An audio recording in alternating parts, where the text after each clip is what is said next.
Drugs రహిత రాష్ట్రంగా తెలంగాణను తీర్చిదిద్దుతామని మంత్రి సీతక్క అన్నారు. ఆ దిశగా ముందుకు వెళ్తున్నామన్నారు. హైదరాబాద్లోని సైదాబాద్ అబ్జర్వేషన్ హోంలో డ్రగ్ డి అడిక్షన్ సెంటర్ను మంత్రి ప్రారంభించారు.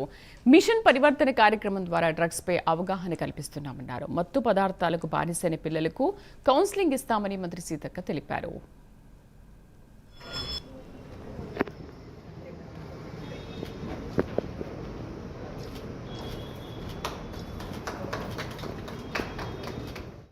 పిల్లలు చిన్న చిన్న పిల్లలు కూడా నేరాలకు పాల్పడి ఇలా జ్యువెనల్ హోమ్లోకి బాల కర్మాగార జైల్లోకి వచ్చి మగ్గిపోతున్నారు.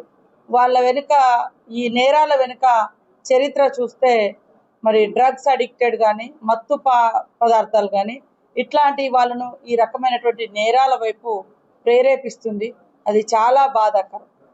అదేవిధంగా అలాంటి కష్టంలో అలాంటి నేరాలతోటి ఒక చిన్న పసి వయసులో తెలిసి తెలియని వయసులో తప్పులు చేసి ఇక్కడికి వచ్చి ఆ నేరాలతో వాళ్ళు మానసికంగా అట్లనే కుంగిపోకుండా వాళ్ళ కోసము ఈరోజు మరి ఒక 13 లక్షలు కేటాయించి వాళ్ళను కౌన్సిల్ చేయడానికి సైకాట్రిస్టులను పెట్టి కౌన్సిలర్స్ని పెట్టి వాళ్ళ యొక్క మానసిక స్థితిగతులను పెంపొందించడం, అదేవిధంగా ఈ అడిక్ట్ అయినటువంటి ఏదైతే మత్తు పదార్థాల నుంచి డీ అడిక్ట్ చేయడం, దానికోసం ఈ డీ అడిక్షన్ సెంటర్ అనేది ఈరోజు ప్రారంభించడం జరిగింది.